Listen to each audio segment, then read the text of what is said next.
গত পর্বে আপনারা দেখেছিলেন আমরা কিভাবে গৌহাটি থেকে ১৬ ঘন্টা রাস্তা অতিক্রম করে এসে পৌঁছেছিলাম অরুণাচলের আলো। এই পর্বে আপনারা দেখবেন আমাদের আলো থেকে মেচুকার যাত্রা। অতি দুর্গম পথ পেরিয়ে আমরা ১২০ কিলোমিটার রাস্তা পার করেছিলাম প্রায় ৭ থেকে ৮ ঘন্টায়। চলুন তাহলে আর দেরি না করে শুরু করা যাক।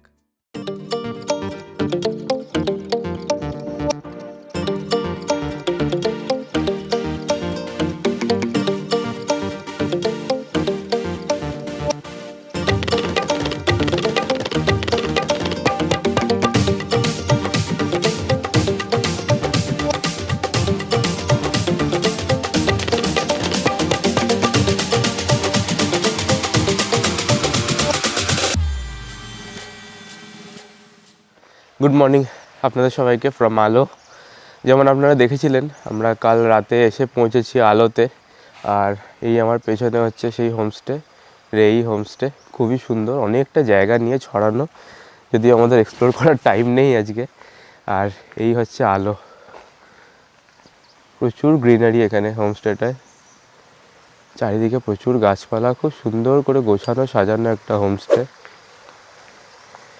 এখন বাজছে ভোর 5:30। আমরা বেরোচ্ছি মেচুকার উদ্দেশ্যে।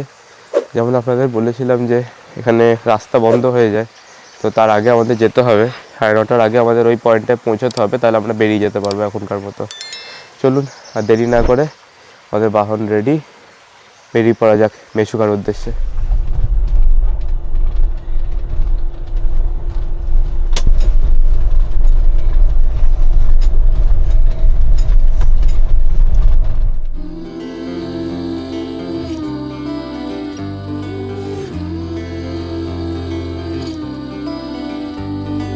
Dip my toes in the waters. I once again just stood alone and thought, should I run away, run my way, or follow my heart and sing around the fire? আমরা বেরিয়ে গেছি আলো থেকে মেচুকার উদ্দেশ্যে।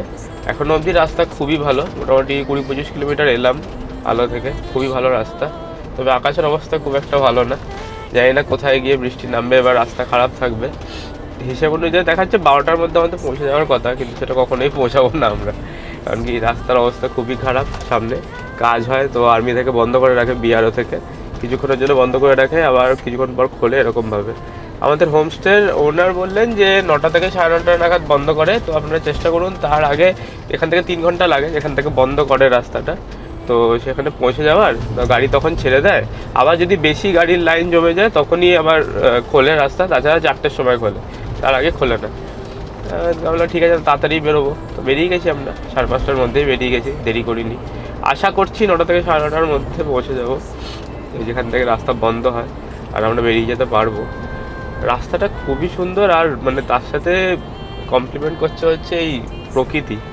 এত সুন্দর প্রকৃতির দৃশ্য, চারিদিকে পাহাড়, মেঘ, কিন্তু রাস্তাটা কিন্তু খুব ফ্ল্যাট ল্যান্ডের মধ্যেই, ভ্যালির মাঝখান দিয়ে, খাদ নেই কোনো সেরকম। এক পাশ দিয়ে শিয়ম নদী বয়ে গেছে, আমরা একদম শিয়ম নদীর পাশ দিয়েই যাচ্ছি। I don't wanna feel this fight. Every fake outside is tearing me up and I'm bleeding.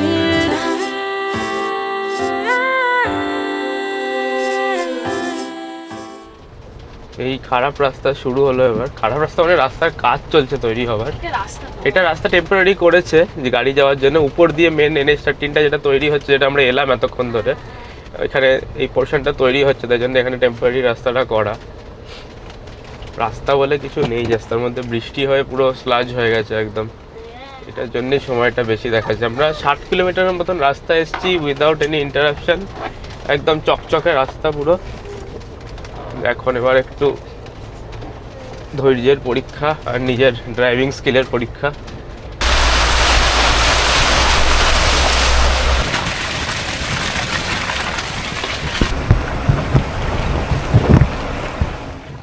আমরা এখন পেনে বলে একটা জায়গাতে এসে দাঁড়ালাম, মানে দাঁড়াতে বাধ্য হলাম অ্যাকচুয়ালি। এটা মেচুকা ঢোকার গেট বলেন ওনারা। তো এইখানে সব গাড়ি দাঁড়িয়ে আছে এখন লাইন দিয়ে, বিআরও থেকে আটকে রেখেছে। সামনে কাটিংয়ের কাজ চলছে রাস্তার।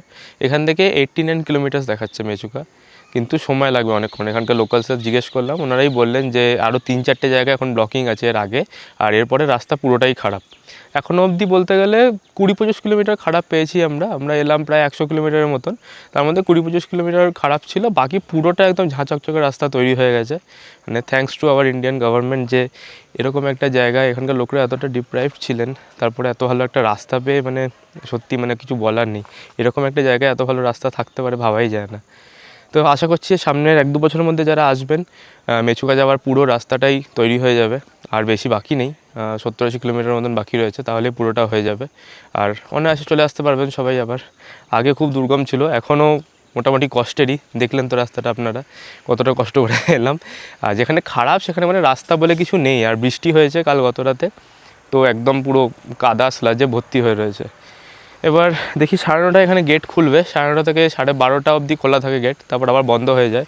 তো আপনারা চেষ্টা করবেন 9:30-র মধ্যে পেনে পৌঁছে যাওয়ার। পেনে পৌঁছে গেলে এখান থেকে আরও ধরুন 4-5 ঘন্টার মতো সময় লাগবে। সবাই দাঁড়িয়ে আছে গাড়ি নিয়ে, আমরাও দাঁড়িয়ে আছি। তো চাটা দেখি যদি পাই তো খাবো, খেয়ে আবার এখান থেকে বেরোচ্ছি। তুমি কি গাড়িটা চালাবে এবার? হ্যাঁ, বৃদ্ধি বলছে এবারে আমি চালাবো বাকিটা।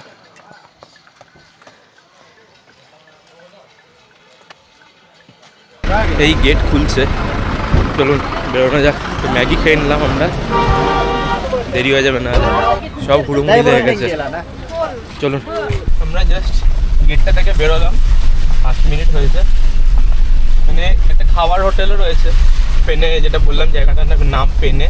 এখানে একটা রেস্টুরেন্ট আছে, ওদের লজিং ফেসিলিটিও আছে, খুব বেসিকই, কিন্তু আপনারা চাইলে এখানে লাঞ্চ করে নিতে পারেন। আমাদের এখন খিদে পাইনি খুব একটা, তাই ম্যাগি খেলাম শুধু, তো খাইয়ে দিলাম ম্যাগি। আর এখান থেকে মোটামুটি ওনারা বলছেন 4-5 ঘন্টা এখনও লাগবে, কিন্তু এখানে দেখাচ্ছে 3 ঘন্টা। গুগলে হয়তো আরও ব্লক আছে রাস্তায়, বললো যে আরও 2 জায়গায় ব্লক আছে রাস্তায়, তো আবার গাড়ি দাঁড়িয়ে গেছে সব। 1 কিলোমিটারও আসিনি, 100 মিটার এসছি হার্ডলি, এসে আবার গাড়ি দাঁড়িয়ে গেছে। সব গাড়ি লাইন দিয়ে দাঁড়িয়ে আছে। এখানে পাহাড় ভাঙার কাজ চলছে, এই পাহাড় ভেঙে এই NH-13 যেটা রাস্তার দিয়ে আমরা আসছিলাম, ওটারই পুরো মেচুকা অবধি রাস্তাটা তৈরি হচ্ছে। যেটা আপনাদের বললাম কিছুক্ষণ আগে যে 89 কিলোমিটার এখনও বাকি রয়েছে। তো এর মধ্যে কতটা ভালো কতটা খারাপ জানি না। একজন ড্রাইভারকে জিজ্ঞেস করলাম লোকাল, উনি বললেন যে হ্যাঁ এরপরে মোস্টলি পুরোটাই খারাপ বলতে পারেন, কিছু কিছু জায়গায় একটু বেটার আছে রাস্তা, কিন্তু বাকিটা পুরোটাই খারাপ। আর আরও 2 জায়গায় এরকম ব্লক আছে যে গাড়ি দাঁড় করিয়ে রাখবে, কারণ কি পাহাড় ভাঙার কাজ চলছে পুরোটাই। তো এখানে রাস্তা বলে কিছু ছিল না, তার মানে ভাবুন না আজকে স্বাধীনতার কত বছর পেরিয়ে গেছি আমরা, এখনও একটা ভারতের যেটা পার্ট, অরুণাচল প্রদেশের একটা এত ফেমাস জায়গা, যেটা খুব কম লোক আসেন, শুধুমাত্র এত কষ্ট করতে হয় বলেই, কিন্তু লোকজন তো বসবাস করেন। পাশিঘাট থেকে হেলিকপ্টার সার্ভিস আছে, আলো থেকেও বোধহয় আছে, আমি এক্স্যাক্টলি ঠিক বলতে পারবো না, কিন্তু সপ্তাহে 2 দিন কি 3 দিন সেটা চলে। আর ম্যাক্সিমামই ওই জিনিসপত্র এগুলো যায়, লোকজনও যেতে পারেন আপনি চাইলে। তো যারা এই জার্নিটা অ্যাভয়েড করতে চান, যদিও 1 থেকে 2 বছরের মধ্যে আর আশা করি খুব একটা কষ্ট হবে না, কারণ কি রাস্তা অসাধারণ করে দিয়েছে, যতদূর আমরা এলাম, বাকিটাও হয়ে যাবে 1-2 বছরের মধ্যে। নাহলে হেলিকপ্টার সার্ভিসটা আপনারা বোর্ড করতে পারেন, আমি সেটার লিঙ্কও ডেসক্রিপশন বক্সে দিয়ে দেবো। আর নাহলে তো যদি অ্যাডভেঞ্চার পছন্দ করেন, নিজের রাস্তা দিয়ে উপভোগ করতে করতে যেতে পছন্দ করেন, তাহলে অবশ্যই মানে রোড ট্রিপ থেকে বড় বিকল্প কিছু হয় না। আর দেখি এখন কতক্ষণ ছাড়ে, সব গাড়ির লাইন দাঁড়িয়ে গেছে। ওইখানে দেখুন ভাঙার কাজ চলছে সামনে, ওইটা এবার পরিষ্কার হলে তারপর হয়তো ছাড়বে।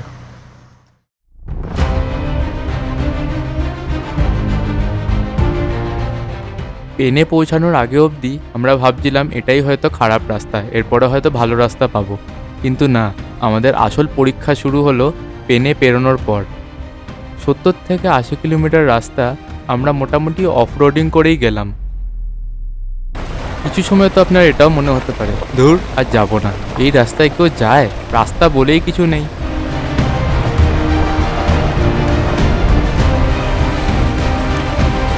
কিন্তু না, এটাই আপনার ধৈর্য আর ইচ্ছে শক্তির পরীক্ষা। আর এই পরীক্ষায় যদি একবার আপনি উতরে যেতে পারেন, ব্যাস তাহলেই কেল্লা ফতেহ। তার ওপারেই অপেক্ষা করছে আপনার জন্যে এক অদ্ভুত সৌন্দর্য, মেচুকা।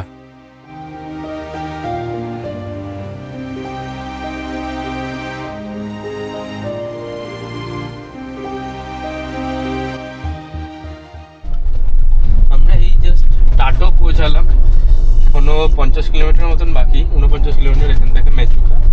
তো টাটো থেকে মেচুকা এটা লাস্ট স্ট্রেচ আমাদের। রাস্তা এখনো ওরকমই যেরকম চলছিল, যেরকম দেখালাম আপনাদের, খারাপই রাস্তা, কিন্তু পুরোটাই কাজ চলছে। মানে খারাপটা ওই কারণেই যে পুরো রাস্তারই কাজ চলছে, রাস্তা ভাঙা চলছে, মানে পাহাড় ভাঙা চলছে, আর পাহাড় ভেঙে নতুন করে রাস্তা তৈরি হচ্ছে। এই ডাটোতেও প্রচুর হোমস্টে রয়েছে, আর খুব সুন্দর জায়গাটা, মানে একদম ভ্যালির মাঝখানটাতে নিচ থেকে নদী বয়ে যাচ্ছে, দেখা যাচ্ছে দুটো পাহাড়ের মাঝখান দিয়ে। খুব সুন্দর সুন্দর হোমস্টে রয়েছে এখানে, আপনারা চাইলে স্টে করতে পারেন। খুবই নমিনাল রেট এখানে, সব জায়গার হোমস্টেই মোটামুটি 2 থেকে 2,500-এর মধ্যে আপনি পেয়ে যাবেন। এখনো 50 কিলোমিটার, আমাদের 2 ঘন্টা লাগবে বলছে গুগল। যা বলেছিলেন আমাদের এই ওখানকার লোকাল ড্রাইভার একজন, ওরকমই লাগবে। 2-2:30 নাগাদ আমরা পৌঁছাবো মনে হচ্ছে, এখন 12টা বাজতে 5।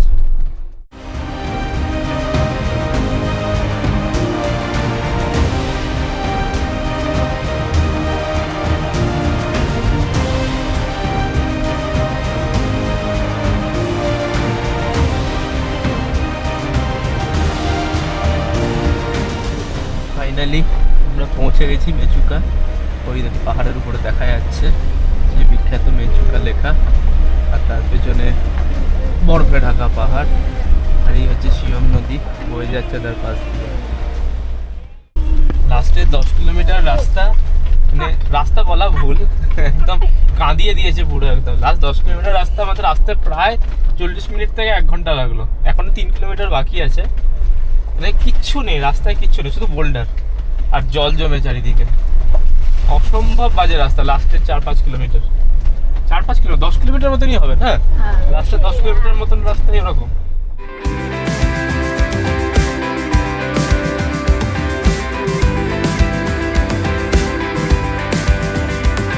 সাত আট ঘন্টার জার্নি করে যখন এই দুর্গম রাস্তা পেরিয়ে আমরা ফাইনালি মেচুকা এসে পৌঁছালাম, সত্যি মনে হলো যে না, এই জার্নিটা সার্থক, এই কষ্টটা করাটা সার্থক।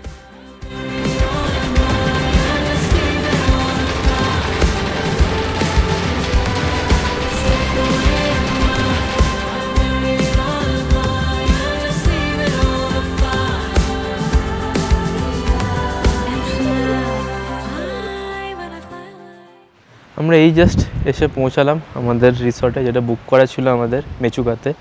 দার্জিলিং জায়গাটার নাম দার্জিলিং, অ্যাকচুয়ালি দার্জিলিং নয়, এটা মেচুকা থেকে একটু ভেতরের দিকে, মানে একটু একদম প্রপার মেচুকাতে নয়, মেচুকা থেকে 10 কিলোমিটার এগিয়ে।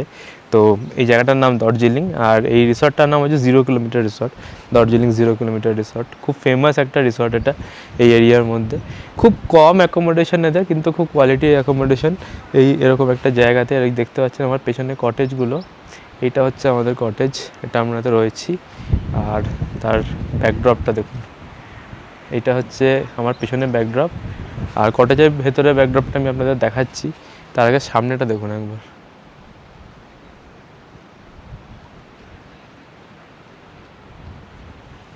ওইটা হচ্ছে ওনাদের রেস্টুরেন্ট, ওইখানে খেতে যেতে হবে। আমাদের আপাতত দিয়ে গেল ঘরে, আমাদের খুব খিদে পেয়েছে বলে বললাম যে কি আছে বলুন এখন, বলে এখন শুধু ফ্রাইড রাইস করে দিতে পারি, আর তো কিছু নেই। ঠিক আছে, ফ্রাইড রাইসই করে দিন, আপাতত খুব খিদে পেয়েছে। সুপার ফ্রাইড রাইস দিয়ে গেলো তাই জন্য। আর আমাদের রুমটা আপনাদের চট করে দেখিয়ে দিই, এই হচ্ছে কটেজ, এই এন্ট্রি কটেজের। এটা ট্রিপল বেড রুম, একটা ডাবল বেড আছে, এখানে একটা সিঙ্গেল বেড, আর টেবিল রয়েছে যেখানে খাবারগুলো দিয়ে গেছে আমাদের। এখানে একটা ছোটো ওয়ার্ড্রবের মতন, ড্রেসিং টেবিল, এখানে একটা সোফা যেখানে লাগেজ রেখে ফেলেছি আমরা অলরেডি, আর একটা ওয়াশরুম, গিজার রয়েছে ওয়াশরুমে, মেন অ্যামিনিটি সবই আছে। বেশ বড় ওয়াশরুমটা, পরিষ্কার পরিচ্ছন্ন একটা ওয়াশরুম। আর আসল যেটা দেখার, এটার ব্যালকনিটা, এখানে একজন ভাত খাচ্ছেন এখন বসে রোদে, দেখুন। আর ব্যালকনিটা থেকে ভিউটা দেখুন,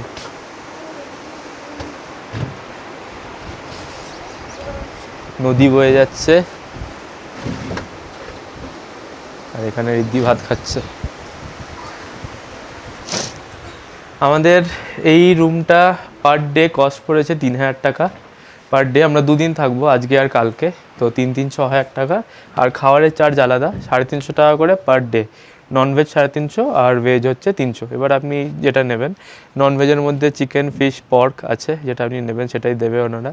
এটা কিন্তু পার বেলা, মানে এক বেলার চিকেন পর্ক বা ফিশ যাই নেন ওটা 350 করে, ওর সাথে ভাত তরকারি ডাল আরও কিছু থাকবে, আর ভেজও থাকবে, ভেজে 300 টাকা।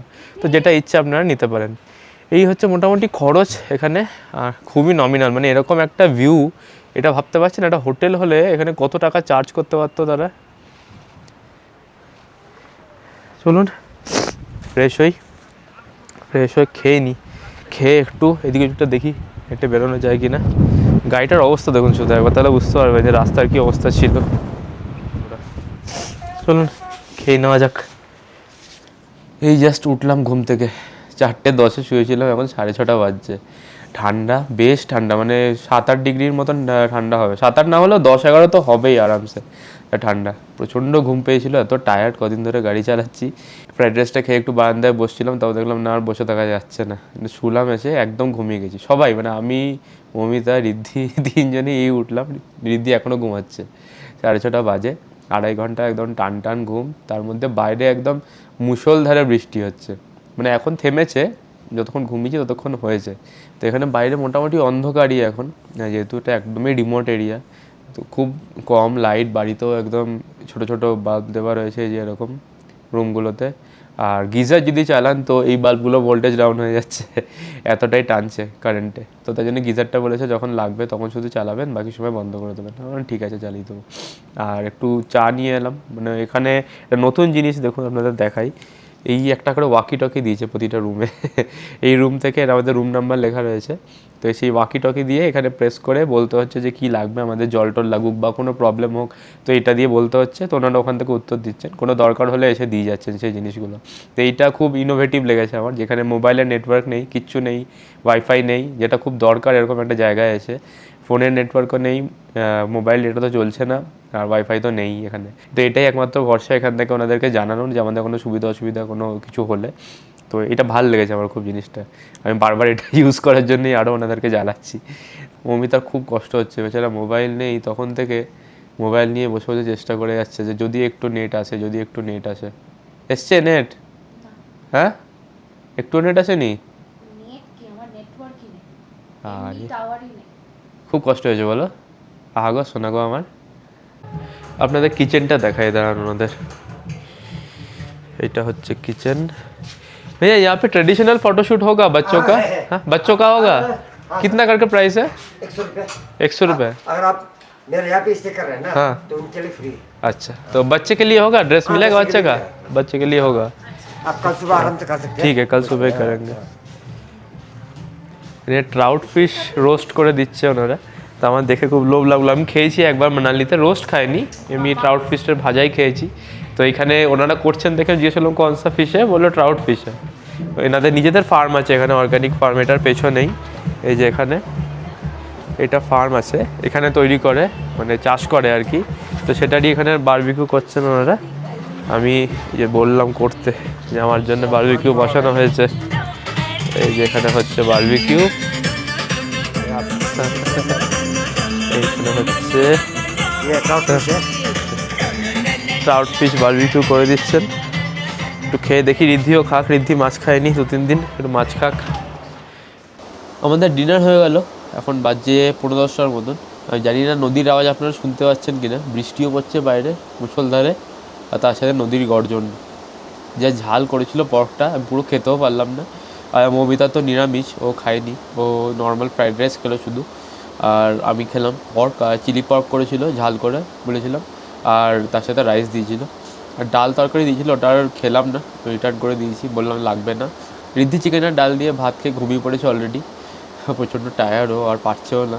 আমিও শুয়ে পড়বো এবার, এতক্ষণ ধরে গাড়ি চালিয়েছি, খুব হাত পা ব্যথা করছে, যতই ঘুমিয়ে থাকি তাও ঘুম পাচ্ছে আবার। কালকে জানি না সকালে কীরকম ওয়েদার থাকবে, যা বৃষ্টি হচ্ছে এখন, দেখা যাক কী আছে কপালে কালকে ওয়েদারের। যাই হোক, যারা এখনও অবধি সাবস্ক্রাইব করেননি রবিন বংকে, প্লিজ একটা সাবস্ক্রাইব করবেন। আর যদি ভিডিওটা ভালো লেগে থাকে এখনও অবধি, অবশ্যই একটা লাইক করবেন, আর কমেন্টে জানাবেন আমাদের এই জার্নিটা কেমন লাগছে, এই সিরিজটা কেমন লাগছে।